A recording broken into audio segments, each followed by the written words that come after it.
Bonjour et bienvenue sur le podcast La Lanterne pour le 16e épisode. Aujourd'hui, nous écoutons une nouvelle interviewée en la personne de Angèle. Angèle est une vieille dame qui a 92 ans, mais qui garde toute sa tête. Je vous propose de la découvrir à travers cet épisode. Je vous souhaite une bonne écoute.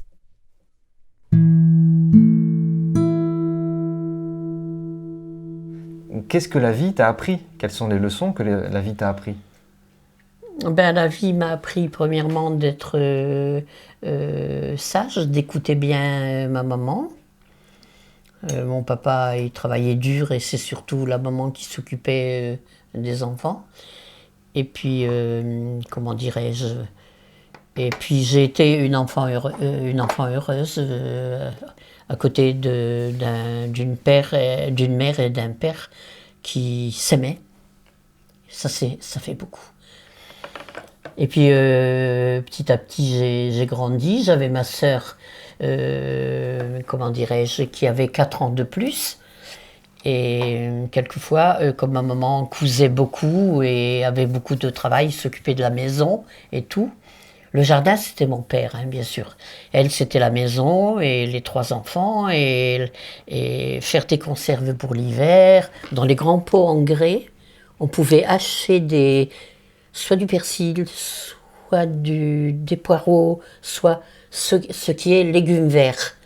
On entassait ça dans les pots en grès et c'est-à-dire ces légumes-là servaient pour la soupe.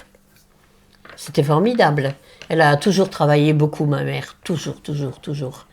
C'est la femme qui a travaillé le plus dans la famille que j'ai connue. C'était ma maman, bien sûr. Alors j'ai grandi comme ça dans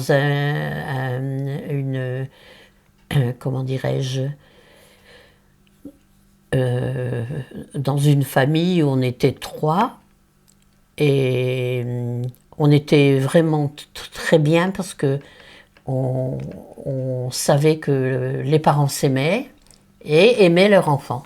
Alors c'était vraiment très affectueux. Moi j'étais une enfant très heureuse. J'étais très heureuse jusqu'à mes 22 ans, jusqu'à l'année de mon mariage. Je me suis mariée à 23 ans. Et mes jours les plus heureux dans ma vie, c'est quand j'ai mis mes 2 petites filles au monde. Oui. Et malheureusement, je suis mal tombée. Je suis tombée sur un homme autoritaire, dominateur, même pour ses enfants. Il n'était pas que pour moi, parce que mes filles en ont souffert. Et donc finalement, au bout d'un moment, tu t'es rendu compte que ça ne marchait pas entre vous et tu es parti, tu as quitté ton mari, quoi. Ah non, mais moi, ça cogitait dans ma tête. J'ai dit, comme je ne peux rien dire, comme je ne peux rien... J'avais un commandant, j'étais le petit soldat et puis le commandant. Et je me suis promise de partir quand mes filles seront parties. Et elles, après leur bac, sont parties. Et moi, je me préparais et j'avais 40 ans. Et je me suis dit, j'ai fait des petits métiers dans l'assurance, après dans les produits de beauté Richemont, qu'on vend quand on fait comme tout Tupperware et autres. Et j'ai enfin, je ne sais plus en quelle année, ils en ont parlé un jour dans une émission à la télé, la femme pouvait avoir son compte en banque. Et donc, j'ai ouvert mon compte près de chez moi, là où il y a eu tous les grands bâtiments bâtis, Sarcelles, Sablon et Sarcelles-Lochère. Avant, c'était que des vergers et des champs. Des champs, c'était joli autour de la maison. Et puis alors après, je voyais du devant, sur la terrasse, au loin, Et alors j'ai ouvert un compte et ce que je gagnais quand je vendais les produits de beauté, je mettais l'argent à mon compte. J'avais alors une petite somme, bien sûr. Et j'ai dit, j'ai mon diplôme, allez hop, je vais demander un travail stable. parce que je gagnais pas beaucoup en vendant comme ça, et puis c'est juste des petites réunions. Hein. Alors en définitive, j'ai pris les journaux. Par hasard, je suis tombée sur le Figaro, je ne sais pas, j'aurais pu tomber sur un autre journal. Et là, il y avait plein.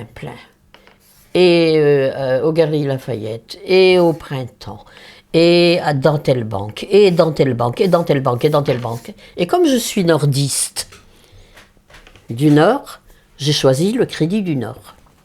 Non, mais le siège social est dans le Nord. Là, c'est le siège administratif, boulevard Haussmann, là, à Paris. Alors, j'ai choisi le Crédit du Nord, j'avais 40 ans. Et j'ai parlé avec mon mari et j'ai dit je vais chercher du travail. Ben pourquoi? Et la maison, qui c'est qui s'en occupera? Je dis mais je m'en occuperai le samedi, le dimanche. Le samedi, le dimanche, je bossais beaucoup. Hein. Je bossais dur après quand j'ai trouvé le travail. Et alors il dit et puis t'es trop bête, tu trouveras jamais de travail. C'est quelqu'un, tu vois, qui me jugeait pas à ma juste valeur. J'aurais pas aimé qu'on dise « Oh, tu es formidable, tu peux être directrice de ceci, cela » ou... non, mais être estimée à sa juste valeur. Et moi, je me trouvais bien, je me trouvais ni sotte, ni faible, et je me trouvais intelligente sur un certain niveau. Parce que je connaissais aussi des personnes, elles étaient, une était antiquaire, l'autre je sais plus quoi, mais moi je sais que j'étais dans les moyennes. Et j'ai dit Crédit du Nord, allez hop, et je me suis présentée, et on m'a dit, voilà, vous passez tel jour, ça sera 2 jours, 2 après-midi pour les essais. Alors le premier jour, c'est prendre en sténo, et puis taper à la machine. Et puis comptabilité, parce qu'ils cherchaient aussi des comptables. Alors j'ai fait ça, et le deuxième après-midi, c'était plutôt des questions, et il fallait répondre aux questions, et que feriez-vous, que préfériez-vous, être autonome pour votre travail ou avoir un chef derrière vous qui vous indique. Et moi, j'ai mis autonome dans mon travail. Et on a eu des questions le premier après-midi. Ces questions-là, il y a 2 jeunes. Alors moi, j'avais 40 ans. Il y a une femme près de moi, elle avait 46 ans. Elle dit, moi, je vais essayer, j'aime bien la comptabilité, je vais voir. Elle a été embauchée aussi. Hein. Et 2 jeunes filles, peut-être de 25 ans, peut-être à peu près, elles se sont levées. Et elles ont dit non, on peut pas, c'est trop. Il y avait l'algèbre, il y avait l'histoire du robinet qui coule, il y avait le chant, combien d'arbres sur tant d'hectares, il y avait des questions, c'était même, en plus de la sténo, en plus de la dactylo, il y avait de ces questions. Les 2 filles, elles se sont levées, elles ont dit non, on peut pas répondre à toutes ces questions ensemble. Alors on est resté, il y avait qui avait 30 ans, je sais que la dame à côté de moi, elle m'a dit oh moi je ne sais pas si je vais être embauchée, j'ai 46 ans. Je dis ben moi j'ai 40, alors je verrai. Et le lendemain c'était psychologique, hein, que feriez-vous dans cette situation, etc. C'était du parler, du bavardage et tout. Eh bien j'ai reçu une lettre, j'étais embauchée. Quand mon mari m'a dit « T'es trop bête, tu ne seras jamais embauchée », je lui ai dit « Oh, mais pourquoi tu travailles et la maison ?» Et je dis « La maison, je m'en occuperai le soir et le samedi et le dimanche. » Et j'ai bien fait à 40 ans de... Mais moi, tu vois, dans ma tête, je savais qu'est-ce qu'il fallait faire. De trouver un travail, parce que mes filles étaient toujours là, bien sûr, et je m'étais... dites intérieurement que j'attends que mes filles partent et je partirai après, mais j'aurai un travail. Je dis bon ben au revoir, et puis je sais pas qu'est-ce qui m'a pris, je lui ai fait la bise sur les joues. Il dit bon ben au revoir, salut. Il dit t'as fait le chèque pour les impôts? Et moi j'avais ça dans ma poche, je lui ai sorti. j'étais pas folle. Je savais qu'il allait me réclamer. Oui. Parce que ses impôts étaient augmentés à cause de moi. Et une fois qu'on a été séparés, après il s'est débrouillé. Et moi je me suis débrouillée avec ma paye et lui avec... Mais il a regretté énormément, il m'a cherché partout. En t'écoutant, j'ai l'impression que pour l'époque, c'était assez rare de faire ce genre de choses. Aujourd'hui, ce sont des histoires qu'on entend un peu plus fréquemment, mais à l'époque, c'était les années 70, c'est ça? C'était plus rare de partir comme ça de la maison. Oui, presque. Il y a une amie, elle m'a dit, t'as eu un drôle de courage. Alors j'ai dit, il fallait. J'ai pas été estimée, j'étais toujours rabaissée, je n'avais aucune qualité, on ne peut pas vivre à côté d'un être qui ne t'aime pas. On ne peut pas. Et puis les enfants, j'ai voulu les élever jusqu'au bout et j'ai entendu des reproches. D'un côté, pourquoi t'es pas parti plus vite, et d'un autre côté, pourquoi t'es parti si tard. Si je résume, donc tu as eu 3 époques de ta vie. Oui. Quand tu étais en famille pendant de 0 à 20 ans, après de 20 à 40, tu as élevé tes enfants avec ton mari, et après tu as eu une autre vie, une 3e phase de vie plus longue. La question que j'aimerais te poser, c'est, quand tu regardes toute ta vie qu'il y a derrière toi, qu'est-ce que tu as compris de la vie? C'est quoi qui est important dans la vie?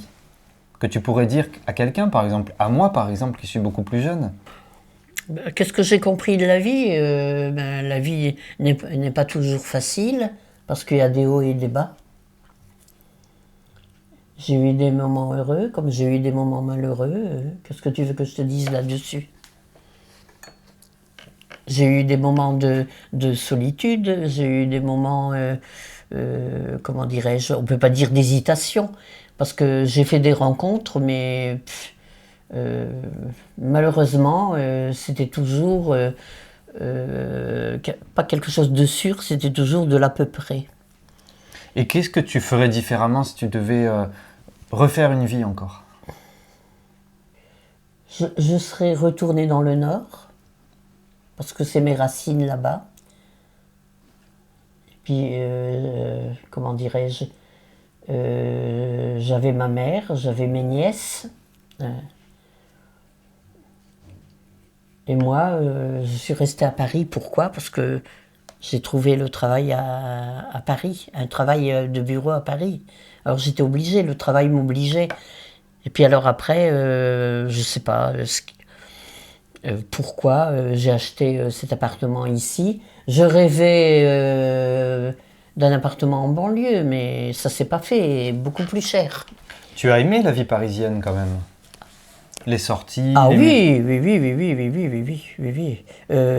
Tu te serais peut-être ennuyé en banlieue. J'ai eu beaucoup d'années seule, mais il y avait quand même beaucoup de divertissement. C'est-à-dire qu'il y avait les clubs, il y avait, comment dirais-je, les fêtes, il y avait, comment dirais-je, des copines, des amis qui m'invitaient. J'avais 2 amies qui m'invitaient beaucoup, une porte Champéret et l'autre vers Max Dormois. Mais malheureusement, petit à petit, ces gens-là sont décédés. Alors je n'ai plus ces amis-là. Et qu'est-ce que c'était comme question? C'était Bon, je t'en ai posé plusieurs.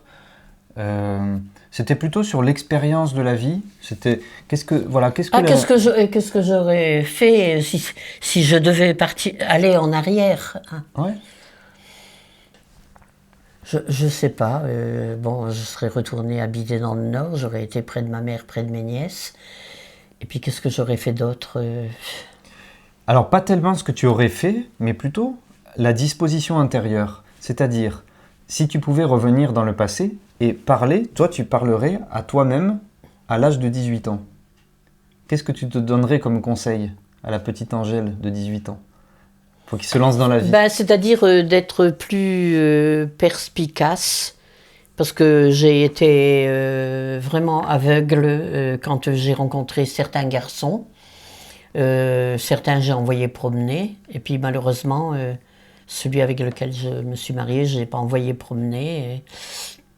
Et je ne sais pas pourquoi.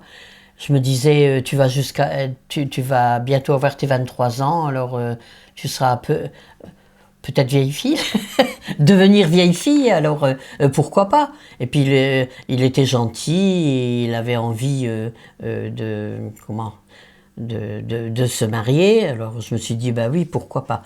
Parce qu'avant lui, j'ai eu des flirts, mais des flirts comme ça, et puis beaucoup de danseurs. Et puis je suis mal tombée, il n'aimait pas la danse, et moi j'adorais la danse. Et c'est pour ça, quand j'ai quitté la maison et tout, et que je suis venue habiter à Paris, alors là, je m'en suis donnée à fond. Et tu vois, c'est comme une gymnastique, parce que ça te maintient en forme. Parce qu'il n'y avait pas que la danse, je faisais le yoga avec ma banque. Et les dimanches après-midi, quand j'étais seule des années, je ne sais plus combien d'années, j'allais visiter Paris, les grands immeubles haussmanniens, les fontaines, les musées, et j'étais seule les dimanches après-midi. Et malheureusement, je ne sais pas pourquoi, j'ai toujours rencontré des hommes, pas pour moi. Ils étaient charmants, ils étaient beaux, mais il y avait beaucoup de mariés et beaucoup de caractériels. Je rencontrais 2 caractériels. Je dis, oh non, pitié, mon mari, il était caractériel, alors celui-là est caractériel, celui-là caractériel. Et je ne sais pas pourquoi, j'ai pas pu refaire ma vie, je ne sais pas pourquoi. Je me pose la question encore aujourd'hui. Et personne ne me donnera la réponse. Alors, est-ce qu'il y a une vie, comment dirais-je, on peut dire mal gérée, ou est-ce le destin? Je ne sais pas. Et si je reviens un peu en arrière, sur quand tu étais jeune, justement, avant que tu vois tout ça, avant que tu ailles avec ton mari, que tu aies ta famille, etc., quel conseil tu donnerais aujourd'hui à une jeune femme qui se lance dans la vie par rapport à ton expérience de vie à toi? C'est-à-dire qu'aujourd'hui, elle essaye de vivre avant le mariage avec le jeune homme qu'elle rencontre, pour savoir si les caractères correspondent, si un ou l'autre fait des concessions, parce que c'est ça, la vie de couple. C'est pas facile, hein, c'est pas facile de s'entendre. Et quel conseil tu leur donnerais à ces jeunes femmes? Le conseil. Ce que toi, tu aurais aimé entendre, en fait, quand tu étais jeune. Méfie-toi de la beauté de l'homme. Moi, j'ai eu un petit, Jean, un blond aux yeux bleus. Il était petit comme ça. Il était mon cavalier d'honneur au mariage de mon amie Janine du Nord, Janine et François. Eh bien, physiquement, il ne me plaisait pas. Mais il était gentil pourtant. Et puis il disait qu'il travaillait dans une quincaillerie. Alors, je trouvais que c'était pas formidable. Mon frère travaillait dans les bureaux. Alors, j'avais une prétention peut-être sotte. Mais dans mes flirts, il y en a un, il y en a 2, c'est pas que je regrette. Moi, j'avais 18 ans, lui, il avait 18 ans. Edmond, c'était mon flirt. Brun, grand, j'aimais les grands bruns, tu vois. Sautin. Eh bien, il avait 18 ans, moi aussi, et il était gentil, c'était mon premier flirt. Mais il commençait à vouloir des choses. Alors j'ai dit, oh non, non, non, Edmond, va faire ton service militaire, on verra ça après quand tu reviendras. Et quand il est revenu du service militaire, j'ai su, par une de ses cousines qui habitait dans le Coron près de chez moi, il fréquentait la fille d'un fermier. Et Irène, qui m'a raconté ça, Edmond, c'était son cousin. Dit, oh, ben, tu sais, mon cousin, il a trouvé quelqu'un, hein, Angèle. Et elle est petite, boulotte, c'est la fille du fermier. Alors j'ai dit, bon, tant pis. Hein. Il n'est pas revenu vers moi après son service militaire. Après, j'ai eu un flirt, mais lui, il était, je le regrette jusqu'aujourd'hui, il était très timide. Il n'était pas... parce qu'ils sont entreprenants quand ils veulent flirter. Hein, ils essayent de nous embrasser, ils nous prennent par la taille, des choses comme ça. Et là, Pierre, le premier c'était Edmond, quand j'avais 18 ans. Et Pierre, le deuxième, lui, il était... je ne sais pas si c'était la timidité ou quoi. Je ne sais pas. Mais c'est quelqu'un que je regrette jusqu'aujourd'hui. Il n'a pas été entreprenant, il m'a fait un petit bisou comme ça, là, sur la joue. On a fait la barque tous les deux sur le lac de Lequenois, là-bas dans le nord, et tout. On a fait du vélo, quand la côte de Lequenois montait, il était à vélo, il était près de moi et tout. Et il était calme, doux, mais pas... il faisait rien pour, comment dirais-je, pour conclure. Voilà, alors je me suis dit, bon, je suis une copine comme une autre. Et lui, je le regrette jusqu'aujourd'hui, je ne sais pas ce qu'il est devenu.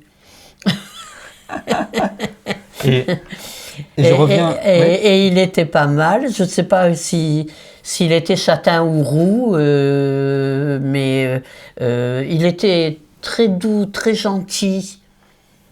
Et moi, je cherchais quelqu'un, pas de méchant, mais quelqu'un d'énergique. Et lui, il n'était pas énergique du tout. Merci d'avoir pris le temps d'écouter cet épisode du podcast La Lanterne. N'hésitez pas à revenir la semaine prochaine pour un autre épisode et aussi à partager celui-ci. Merci.